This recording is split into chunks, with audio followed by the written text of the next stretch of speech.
بدلا میرے ہمراز کا رنگ، قسط نمبر 1۔ سقراط بقراط قسم کی لڑکیاں مجھے ہمیشہ ہی سے زہر لگتی ہیں۔ بہت فلسفانہ، عالمانہ اور ادبی طرز گفتگو، اور وہ بھی کسی لڑکی کے منہ سے، میرے لیے بڑی ہی ناقابل برداشت قسم کی چیز ہے۔ اسی ناپسندیدگی کی وجہ سے مجھے صوبیہ محسن بھی بری لگا کرتی تھی۔ پتہ نہیں یہ لڑکی خود کو سمجھتی کیا تھی، ارسطو کی جانشین یا پھر افلاطون کے خاندان کا کوئی فرد۔ عام لڑکیوں والی تو اس میں کوئی بات تھی ہی نہیں، نہ بننے سنورنے کا شوق، نہ جولری، نہ میک اپ۔ ہر وقت کتابوں، اخبارات اور جرائد میں منہ دیے پتہ نہیں کون سے الجھے ہوئے مسائل کا حل تلاش کیا کرتی تھی۔ اس کے لیے تفریح کی جگہ لائبریری یا پھر کوئی بک فیئر، کوئی سیمینار، کوئی سائنسی نمائش۔ کتابوں سے اس کا اتنا عشق دیکھ کر مجھے اکثر اپنے بچپن کا ایک شعر یاد آ جایا کرتا تھا جو میرا جگری دوست فراز اکثر سنایا کرتا تھا: ہمیں دنیا سے کیا مطلب، مدرسہ ہے وطن اپنا، کتابوں میں دفن ہوں گے ورق ہوگا کفن اپنا۔ پتہ نہیں یہ شعر اس نے کہاں سے سنا تھا۔ مجھے چونکہ شعر و شاعری سے کوئی خاص لگاؤ نہیں، اس لیے اس بارے میں قطعی طور پر کچھ کہہ نہیں سکتا، اور صوبیہ کو دیکھ کر مجھے اکثر فراز اور اس کا وہ شعر ضرور یاد آ جایا کرتے تھے۔ صوبیہ محسن جو میری سگی ماموں ذات تھی، اسے سب پیار سے بیہا کہا کرتے تھے، اور میں کسی پیار میں تو نہیں، البتہ سب کی تکلیف میں اسے بیہا ہی کہا کرتا تھا۔ یوں میری اس سے کوئی خاص انڈرسٹینڈنگ نہیں تھی۔ کزنز ہونے کی حیثیت سے جو تھوڑی بہت بات چیت ہمارے درمیان ہوا کرتی تھی، اس میں بھی دوستی کا رنگ ہرگز شامل نہیں ہوتا تھا۔ بچپن میں مجھے اس بقراتی پن کا اتنا زیادہ اندازہ نہیں تھا۔ میرا سارا بچپن قطر میں گزرا تھا۔ میں ان بچوں میں سے ہوں جو منہ میں سونے چاندی کی کٹلری لے کر پیدا ہوتے ہیں۔ دولت کی ریل پیل تھی، روک ٹوک کرنے والا کوئی تھا نہیں، اسی لیے تھوڑا سا لاپرواہ اور حد درجہ ضدی ہو گیا تھا۔ میں 7 سال کا تھا جب ممی کا انتقال ہو گیا تھا۔ ممی کے انتقال کے کچھ عرصے بعد پاپا نے دوسری شادی کر لی تھی۔ سلمہ آنٹی جو میری سوتیلی ماں تھیں، ان کے ساتھ میری کبھی انڈرسٹینڈنگ نہ ہو سکی۔ یہ تو نہیں تھا کہ وہ مجھ پر سوتیلی ماؤں والے روایتی مظالم کیا کرتی تھی، اور نہ ہی میں اتنا سیدھا اور معصوم بچہ تھا کہ خاموشی سے ظلم برداشت کر لوں، مگر پھر بھی پاپا کی شادی کے بعد میں اپنے گھر اور پاپا سے تھوڑا سا دور ہو گیا تھا۔ ننھیالی رشتہ داروں میں مجھے اپنے ماموں جان کا گھرانہ بہت پسند تھا۔ اس پسندیدگی کی سب سے بڑی وجہ میری سویٹ سی مامی تھیں۔ اسکول کے دنوں میں 2-4 مرتبہ ان لوگوں کے ہاں چھٹیاں گزار کر جا چکا تھا، اور ہر بار مامی کا پرشفقت اور ممتا بھرا انداز مجھے دوبارہ ان لوگوں کے گھر آنے کی وجہ فراہم کیا کرتا تھا۔ بیہا ماموں جان کی اکلوتی بیٹی تھی، تب میں تھوڑے بہت دن کے لیے مہمان کی حیثیت سے آیا کرتا تھا، اس لیے محترمہ کا افلاطون پن اتنا زیادہ میرے سامنے کھل کر نہیں آ سکا تھا۔ اس وقت اس کی کبھی کبھار کی عالمانہ گفتگو کو میں اتفاقیہ بات سمجھ کر برداشت کر لیا کرتا تھا، مگر جب سے میں نے پڑھنے کی وجہ سے کراچی آیا تھا اور ماموں جان کے ہی گھر ٹھہرا تھا، تب سے اس کے عالم فاضل پن سے اچھی طرح واقف ہو گیا تھا۔ پاپا مجھے الیکٹریکل انجینئرنگ کرنے کے لیے اسٹیٹ بھیجنا چاہتے تھے، مگر میں نے وہاں کے مقابلے میں پاکستان جا کر پڑھنے کو ترجیح دی تھی۔ شاید میرے اندر کہیں ماں کی محرومی کا احساس بچپن ہی سے پروان چڑھ رہا تھا۔ سلمہ آنٹی کے اجنبی رویوں نے مجھے کبھی بھی ان کو ماں کی حیثیت دینے پر آمادہ نہیں کیا تھا۔ پاپا میرے اس فیصلے پر حیران تھے، مجھے خود بھی اپنے آپ پر تعجب تھا۔ شروع میں مجھے خود معلوم نہیں تھا کہ میں صرف اور صرف مامی کی وجہ سے کراچی جا کر پڑھنے کا فیصلہ کر رہا ہوں۔ پاپا کو میں نے اطمینان دلا دیا تھا کہ بیچلر کی ڈگری پاکستان سے کر لوں، پھر اس کے بعد آپ جہاں سے کہیں گے وہیں سے ماسٹرز کروں گا۔ میرے فیصلہ کن انداز پر وہ مان گئے تھے، اور جو میں ماموں جان کے گھر آنے کے لیے بےتاب تھا تو کچھ غلط تو نہیں تھا۔ ماموں جان کے ساتھ میرا ظاہر خونی رشتہ تھا، مگر مامی جس طرح مجھ پر ممتا نچھاور کرتی، جس طرح میرا خیال رکھتی، وہ سب مجھے بہت اچھا اور غیر معمولی سا لگا کرتا تھا۔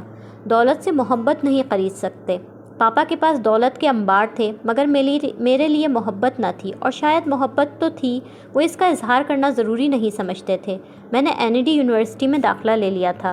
بیا کراچی یونیورسٹی سے انٹرنیشنل ریلیشنز میں آنرز کر رہی تھی۔ وہ مجھ سے 1 سال چھوٹی تھی، مگر ظاہر یوں کرتی تھی گویا میری نانی دادی ہے۔ تمہارے امتحان سر پر ہیں اور تم دوستوں اور آؤٹنگز میں مصروف ہو، کچھ سیریس ہو جاؤ پڑھائی میں۔ روک ٹوک تو میں نے کبھی کسی کی برداشت نہیں کی تھی۔ اس چھٹانک بھر کی لڑکی کو تو میں لاتا کس گنتی میں تھا۔ شروع میں نے اس کے ساتھ دوستانہ تعلقات استوار کرنے کی کافی کوششیں کیں، مگر جلد ہی مجھے ناکامی کا منہ دیکھنا پڑا تھا۔ اس سے دوستی کا مطلب یہ تھا کہ پھر آپ گھنٹوں بیٹھ کر انتہائی خطرناک اور خوفناک قسم کی گفتگو کو برداشت کریں، اور جہاں تک میرا سوال ہے تو مجھے اس بات میں کوئی دلچسپی محسوس نہیں ہوتی کہ مرزا محمد ہادی امراء و جان ادا لکھ کر رسوا کیوں ہوئے، اور یہ کہ ایک صاحب تھے اسد نام کے جو بچپن میں مجنوں پر سنگ اٹھایا کرتے تھے اور بڑے ہو کر بیچاروں کا منہ اس قابل نہیں رہ گیا کہ کعبہ جا سکتے۔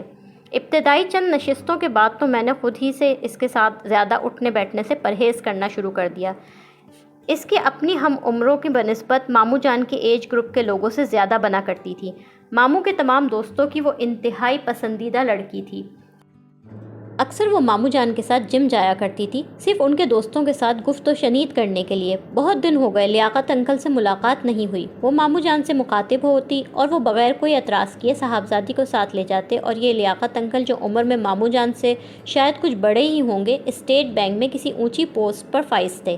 پچھلے دنوں جب وہ اپنی بیگم اور دونوں صاحبزادیوں کے ساتھ ماموں جان کے ہاں ڈنر پر آئے تھے، تب بیہا پورے وقت روپے کی قیمت کے عدم استحکام اور معیشت کی زبوں حالی، یورو کے آنے کے بعد ڈالر پر کیا اثرات مرتب ہوئے، یورپی ممالک کی کرنسی ایک ہو جانے کے نتیجے میں اسٹیٹ بینک کو کیا فوائد حاصل ہوئے وغیرہ پر کافی سیر حاصل گفتگو کرتی رہی تھی۔ لیاقت انکل اس کی عالمانہ گفتگو سن کر جھوم رہے تھے۔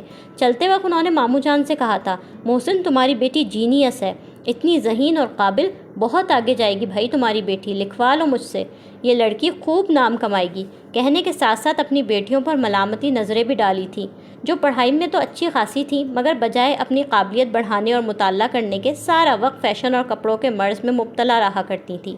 ماموں جان ان کے تبصرے پر فخریہ انداز میں مسکرائے تھے۔ جہاں تک میرا سوال تھا، مجھے لیاقت انکل کی بیٹیاں نارمل اور ماموں جان کی صاحبزادی سنکی محسوس ہوتی تھی۔ ماموں جان کا ہر دوست اور ہر ملاقاتی اس کی قابلیت کے یوں ہی گن گایا کرتا تھا اور ان کی تعریفوں پر محترمہ خود کو کوئی توپ چیز سمجھنے لگی تھی۔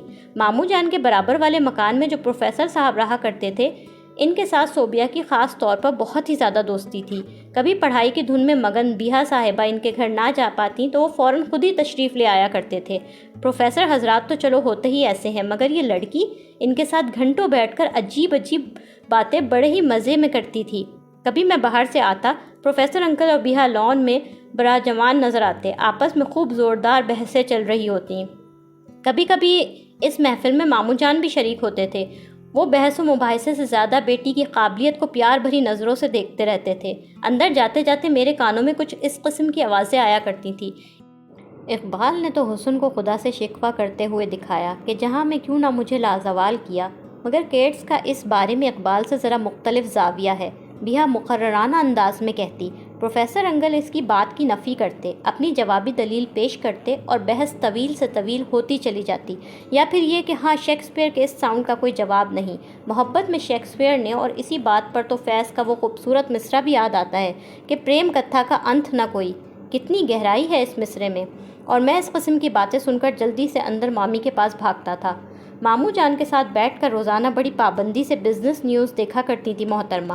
میں نے آج تک کبھی کسی لڑکی کو اسٹاک ایکسچینج کی صورتحال پر اتنی روانی سے بولتے نہیں سنا تھا۔ انڈیکس کتنے پوائنٹ بڑھا، حصص کا کاروبار میں مندی کا رجحان کیوں رہا، اور سرمایہ کی مالیت کتنے کھرب اور کتنے ارب روپے پر پہنچی ہے۔ وہ بڑی روانی سے اپنے محترم والد کو یہ سب معلومات دیا کرتی تھی۔ پچھلے دنوں مامی کے رشتے کے کوئی بھائی جو اندرون سندھ کہیں رہتے تھے اور زمینداری کے پیشے سے وابستہ تھے، کراچی آمد ہوئی۔ ان کی اپنی کئی ایکڑ قابل کاشت اراضی تھی جس پر وہ گنے کی فصل اگایا کرتے تھے۔ انہوں نے اپنی بہن کے گھر قیام کرنے کو ترجیح دی، اور بیہا کو ان کے ساتھ زراعت کے موضوع پر تفصیلی تبادلہ خیال کرتے دیکھ کر میں پریشان ہو گیا تھا۔ یہ لڑکی واقعی کریک ہے، کوئی موضوع چھوڑا بھی ہے اس نے یا نہیں؟ وہ اتنے مزے سے ان سے گنے کی کاشت کے لیے پانی کی صحیح مقدار کی فراہمی پر بات چیت کر رہی تھی۔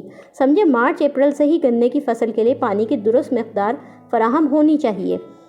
وہ گلاسز اپنی ناک پر سیٹ کرتی سنجیدگی سے بول رہی تھی، اور مامی کے عزیز بھائی جان بھانجی صاحبہ کی باخبری سے متاثر ہو رہے تھے۔ کرنٹ افیئر کی تو خیر کیا ہی بات ہے، وہ سب تو محترمہ کی فنگر ٹپس پر رہا کرتے تھے۔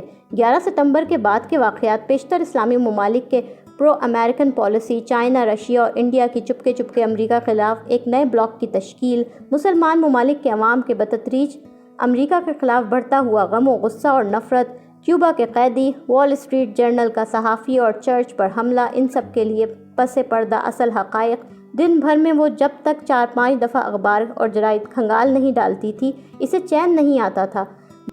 جنگ اور ڈان سے شروع ہوتا یہ سلسلہ Times, Washington Post, Khaleej Times, Newsweek, Wall Street Journal وغیرہ وغیرہ تک دراز ہو جایا کرتا تھا۔ ماموں جان اپنی جینیس اور انٹلیکچوئل صاحبزادی پر بہت فخر کیا کرتے تھے، مگر مامی کو میں نے کبھی اس کی ان باتوں پر خوش ہوتے نہیں دیکھا تھا۔ اگرچہ انہوں نے کبھی اس بارے میں مجھ سے کوئی بات نہیں کی تھی، مگر پھر بھی مجھے اندازہ تھا کہ وہ ان باتوں پر چڑھتی ہیں۔ مجھے یہاں رہتے 3 سال ہو گئے تھے۔ 3rd ایئر کا امتحان دے کر میں فائنل ایئر میں آیا تھا۔ ان گزرے 3 برسوں میں میری مامی کے ساتھ بہت ہی اچھی دوستی ہو گئی تھی۔ بیٹی صاحبہ کے پاس تو غیر متعلقہ باتوں کے لیے زیادہ وقت نہیں ہوتا تھا، سو مامی اپنی ہر بات مجھ سے شیئر کیا کرتی تھیں۔ پاپا اس تمام عرصے میں ایک بار مجھ سے ملنے کراچی آئے تھے۔ میں بھی 3 مرتبہ دوحہ ہو آیا تھا۔ فون وغیرہ پر تو پاپا اور دونوں بھائیوں کے ساتھ رابطہ رہا کرتا تھا۔ بیا کا آنرز کا آخری سال تھا۔ انہی پرسکون دنوں میں مامی نے ایک روز اپنی محبت کا واسطہ دے کر ایک اتنی مشکل اور ناممکن خواہش مجھ سے کر دی کہ میں سکتے کی کیفیت میں منہ پھاڑے کتنی دیر تک ان کو تکتا رہا۔ میرا دل چاہ رہا تھا کہ مامی سے کہوں کہ اس کے بجائے آپ مجھ سے یہ کہتی، عباس اگر مجھ سے محبت کرتے ہو تو میری خاطر ماؤنٹ ایورسٹ سر کر کے دکھاؤ، یا انٹارکٹیکا کے سرد ترین موسم میں تنہا 3-4 ماہ رہ کر آؤ۔ میں یہ سب کر گزرتا، مگر جو بات انہوں نے مجھ سے التجائی انداز میں آنکھوں میں آنسو بھر کے منوا لی تھی، وہ تو دنیا کی ناممکن ترین بات تھی۔ فوری طور پر تو میں مامی کے آنسوؤں اور التجاؤں کے زیر اثر آ گیا تھا اور 1000 کوشش کے باوجود انہیں منع نہیں کر پایا تھا، مگر جب بعد میں جذبات کا طوفان تھم جانے پر غور کیا کہ مامی کی محبت میں نے کتنے مشکل کام کی ذمہ داری قبول کر لی، تو میرے ہوش ٹھکانے آ گئے تھے۔ ان کی وہ سقراط کی نانی ٹائپ بیٹی اس وقت بھی ٹی وی پر نیشنل جیوگرافک چینل پر کینگروز کے متعلق ڈاکیومنٹری دیکھنے میں مگن تھی، جس وقت وہ آہستہ آواز میں مجھ سے التجائے کر رہی تھی، ایک ہی بیٹی ہے میری، اسے کون پسند کرے گا؟ تمہارے ماموں جان کو تو کسی بات کا ہوش ہی نہیں ہے، لاڈ پیار میں بیٹی کا ستیہ ناش کر دیا ہے۔ دنیا میں کتنے لوگ ہیں جن کی ایک ہی اولاد ہے مگر ان کی مناسب پرورش کرتے ہیں۔ اس کی ان باتوں پر شروع ہی سے انہوں نے ضرورت سے زیادہ تعریف کر کے اسے بالکل ہی قبطی بنا دیا ہے۔ دیکھو ذرا، اپنی عمر کے لوگوں میں اٹھتی بیٹھتی ہی نہیں ہے۔ تم کچھ ایسا کر سکتے ہو عباس کہ میری بیٹی نارمل ہو جائے، نارمل لڑکیوں کی طرح بیہیو کرنے لگے؟ مجھے تو اب اس کی شادی کے متعلق سوچ کر ہال اٹھنا شروع ہو گئے ہیں۔ خاندان میں کسی ایک نے بھی کبھی اشارتاً بھی بیا کے لیے پسندیدگی کا اظہار نہیں کیا، اور خاندان والے بھی اپنے رویے پر حق بجانب ہیں۔ ایسی علامہ قسم کی لڑکیاں کس کو پسند آئیں گی؟ بیا ان تمام باتوں سے یکسر لا تعلق کینگروز کا لائف اسٹائل، ان کی غذا اور نشو و نما کے بارے میں معلومات حاصل کرنے میں مصروف تھی۔ آج کل وہ کتابیں بھی شکاریات ہی کے موضوع پر پڑھ رہی تھی۔ مامی نے اس روز پہلی مرتبہ مجھ سے بیا کے بارے میں تفصیلی بات کی تھی۔ وہ اس کی حرکتوں پر سخت نالا تھیں، اس کے مستقبل کی طرف سے بے حد فکر مند تھیں۔ دراصل پچھلے دنوں ان کی بڑی بہن جو اٹلی میں رہا کرتی تھیں، اپنے لائق فائق اور ہینڈسم بیٹے کے لیے خاندان میں سے کسی لڑکی کا انتخاب کرنے پاکستان آئی تھیں۔ ان کی آمد کی وجہ سمجھتے ہوئے سارا خاندان ہی ان کے استقبال کے لیے نہایت پرجوش تھا۔ مامی اور ان کی بہن میں بہت محبت تھی، اور اکثر فون وغیرہ پر بات ہونے پر مامی نے ان کے انداز میں یہ محسوس کیا تھا کہ وہ بیا میں انٹرسٹڈ ہیں۔ انٹرسٹڈ وہ بیچاری یوں ہو گئی تھی کہ انہوں نے بچپن کے بعد سے بھانجی کو دیکھا ہی نہیں تھا، بس خود فرض کر لیا تھا کہ میری بہن کی بیٹی ہے تو ہو بہو میری جیسی ہی ہوگی۔ مامی نے ان کے آنے سے پہلے بیا کو کافی کچھ سمجھایا تھا۔ اس نے ان کی نصیحتوں پر تو کیا عمل کرنا تھا، ہاں اپنی زبان و بیان کے کرشمے خوب دکھائے تھے۔ خالہ جان سے پہلی ہی ملاقات میں اس نے مامی کے ارمانوں پر اوس ڈال دی تھی۔ بجائے خالہ جان کو اپنے سگھڑاپے، رکھ رکھاؤ اور ان کے ہونہار فرزند کو اپنی خوبصورتی اور ڈریسنگ سے متاثر کرنے کے، وہ ان سے اٹلی کی تاریخ، وہاں کے لوگ اور وہاں کے طرز زندگی کے گفتگو کرتی رہی تھی۔ خالہ جان بھانجی کے منہ سے اتنی روانگی سے انٹلیکچوئل گفتگو سن کر بہت حیران تھیں۔ سارے یورپ میں آپ کو اتنے ماہر چور اور جیب کترے نہیں ملیں گے جتنے اٹلی میں، اور نیپلز تو خیر مافیا ہے، اس سلسلے میں مشہور ہے۔ وہ کزن صاحب سے سنجیدگی سے کہتی، پھر کچھ دیر بعد اپنے خالو سے جو سوئے اتفاق کنسٹرکشن کے بزنس سے وابستہ تھے، ان سے وہاں کے آرکیٹیکٹ پر باتیں کرنی شروع کر دیں۔ ٹاور آف پیسا کو کون نہیں جانتا؟ پیسا صرف اس لیے تو مشہور نہیں کہ وہاں گلیلیو پیدا ہوا تھا، وہاں کا مشہور ٹاور وہ کیوں ٹیڑھا ہو گیا، اس بارے میں تو آج تک انجینئرز اور آرکیٹیکٹس بحث و مباحثہ کرتے ہیں۔ پھر روئے سخن خالہ جان کی طرف ہو جاتا، اٹالین پیزا اور پاستا پاکستان میں بھی بہت مقبول ہے، زیتون تو خوب وافر پیدا ہوتی ہے اٹلی میں، اور روایتی اٹالین دعوتیں کتنی مزے کی ہوتی ہیں۔ مہمانوں کے سامنے ایک دم سے ساری میز نہیں سجا دیتے ہماری طرح، بلکہ ایک ایک کر کے ڈشز کی رونمائی ہوتی ہے۔ اکثر مہمان بیچارے اس لالچ میں کہ کیا پتہ اگلی ڈش اس والی ڈش سے زیادہ مزیدار ہو، پہلی کو ذرا سا چکھنے پر ہی اکتفا کرتے ہیں۔ بعد میں پتہ چلتا ہے پہلی ڈش ہی عمدہ تھی، بعد والی تو یوں ہی سی ہے۔ کتنا پرتجسس قسم کا ہوتا ہے ان لوگوں کا ڈنر۔ وہ مامی کی تنبیہی نظروں سے بے نیاز مسلسل گل افشانی کرتی رہی۔ آپ کیا کبھی اٹلی گئی ہیں؟ آخر کار کزن صاحب نے مجبور ہو کر پوچھ ہی لیا۔ نہیں، میں کبھی اٹلی نہیں گئی، ہاں اسپین گئی تھی ایک مرتبہ، ماما اور ڈیڈی کے ساتھ۔ برابر تو ہیں دونوں ملک۔ اٹالین اور اسپینش زبانوں میں بھی کچھ زیادہ فرق نہیں ہے۔ جسے اسپینش آتی ہو وہ اٹالین بہت جلدی سیکھ جاتا ہے، بالکل اسی طرح جیسے جاپانی اور کورین زبانیں۔ وہ وضاحت و بلاغت کے دریا بہا رہی تھی۔ مامی کے خدشات 100% سچ ثابت ہوئے تھے۔ خالہ جان نے بہن سے اوپری دل سے بھی بھانجی کے لیے بات نہیں کی تھی، بلکہ اپنے بھائی کی بیٹی کو پسند کر کے جھٹ منگنی اور پٹ بیاہ کا انتظام کروایا تھا، اور اسی واقعے نے مامی کو حالات کی سنگینی کا احساس دلایا تھا۔ میری کوششوں سے اگر اس کے لیے کوئی رشتہ آ بھی گیا تو یہ ہر بار اسی طرح کی حرکتیں کیا کرے گی۔ وہ میرے سامنے بیٹھی زارو قطار رو رہی تھی۔ کاش میں مامی سے اتنی محبت نہ کرتا ہوتا، کم از کم ان کو منع تو کر دیتا۔ وہ لڑکی جو مجھ سے 2 سیکنڈز کے لیے بھی برداشت نہیں ہوتی، اسے میں سدھاروں؟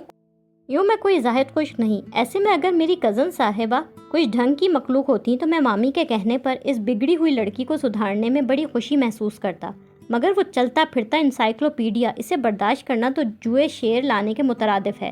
چلو کسی ایک آدھ مضمون میں اسے دلچسپی ہوتی تو میں دل پر بھاری پتھر رکھ کر اسے سننا گوارا کر لیتا، مگر یہاں تو دنیا زمانے کا کوئی موضوع ایسا نہیں جس میں آنسر ڈاکٹریٹ کیے ہوئے نہیں تھیں۔ میں ڈائننگ ٹیبل پر بیٹھا خوشی خوشی مامی کے ہاتھوں کے پکے مزیدار لنچ سے لطف اندوز ہو رہا تھا۔ کھانے پینے کا میں شوقین تھا اور مامی میرے اس شوق کی تسکین کا اکثر یہ خاصا معقول انتظام کرتی ہیں۔ مزہ آ گیا مامی، یہ چھولوں کا پلاؤ اور پالک پنیر، سچ کتنے دنوں سے میرا یہ دونوں چیزیں کھانے کو دل چاہ رہا تھا۔ مامی نے خوبصورت سے کرسٹل کے پیالے میں جیلی وغیرہ سے سجے سجائے کسٹرڈ کو میرے آگے رکھا تھا، اور کسٹرڈ دیکھتے ہی میں نے چاول کی ڈش اٹھاتے اپنے ہاتھوں کو فوراً روک لیا تھا۔ میٹھا تو مجھے اتنا پسند ہے کہ صرف سویٹ ڈش سے ہی میرا پورا پیٹ بھر سکتا ہوں۔ وہ میرے لیے اپنے ہاتھوں سے کسٹرڈ نکالنے لگی تھی۔ مامی کی یہی باتیں تو مجھے ان کا دیوانہ بناتی ہیں، اس طرح میرا خیال رکھتی ہیں کہ میں خود کو کسی سلطنت کا مہاراجہ سمجھنے لگتا ہوں۔ شاید مامی کو بیٹا نہ ہونے کی محرومی کا احساس تھا، اور وہ میرے لاڈ اٹھا کر بیٹے کی کمی کو پورا کرنے کی کوشش کرتی ہیں۔ تم نے کچھ کیا عباس؟ کچھ دیر بعد مامی نے مجھ سے آہستگی سے دریافت کیا تھا۔ لنچ پر اکثر میں مامی کی وجہ سے گھر آ جایا کرتا تھا۔ میرے دوست گھر جلدی بھاگنے پر میرا مذاق اڑاتے تھے، مگر میں پرواہ نہیں کرتا تھا۔ میری شرمندگی کے عالم میں نفی میں سر ہلا دینے پر وہ مزید مایوس سی ہو گئی تھی۔ آپ فکر مت کریں، کرتا ہوں میں کچھ۔ مجھے خود نہیں معلوم تھا کہ میں کروں گا کیا، مگر پھر بھی ان کا اداس شکل مجھ سے دیکھا نہیں جا رہا تھا، اس لیے تسلی دینے پر مجبور ہو گیا تھا۔ پلیز کچھ کرو عباس، مجھے فکر کے مارے راتوں کو نیند نہیں آتی۔ آج کل تو اچھی خاصی لڑکیوں کے رشتے کے مسئلے بنے ہوئے ہیں، نہ کپڑوں کا ہوش نہ بالوں کی فکر، اپنی دنیا میں مگن۔ کوکنگ کے نام پر شاید وہ صرف چائے ہی بنا سکتی ہے، اور وہ بھی جو شاندے سے ملتے جلتے مزے والی۔ میں تو سب کوششیں کر کے دیکھ چکی، مگر اسے تو جیسے کسی بات سے کوئی سروکار ہی نہیں ہے۔ کل میں نے کسی بات پر جل کر کہہ دیا کہ ان حرکتوں پر کون بھی آئے گا تمہیں، تو جھٹ سے جواب میں بولی، نہ آئے، یہ مرد ذات اس قابل بھی نہیں کہ اس پر سوچا جائے۔ عورتوں کو اپنا محکوم بنا کر خوش ہوتے ہیں مرد، میں تو کبھی کسی کی حاکمیت برداشت نہ کروں۔ کہتے وقت یہ ہوش بھی نہیں تھا کہ ابا جان بھی وہیں تشریف فرما ہے، اور ان کی سنو، بجائے اسے کچھ سرزنش کرتے یا سمجھاتے، خاموشی سے بیٹھے مسکراتے رہے۔ وہ بہت دکھی انداز میں بول رہی تھی۔ اچھا خاصا مزیدار کسٹرڈ مجھے انتہائی بد ذائقہ اور کڑوا محسوس ہونے لگا تھا۔ اچھا مامی، آپ کی خاطر میں یہ کروا گھونٹ پینے پر آمادہ ہوں، میں نے دل ہی دل میں انہیں مخاطب کیا تھا۔ لائک، کامنٹس، شیئر کریں اور تازہ ترین اپڈیٹس کے لیے سبسکرائب کریں۔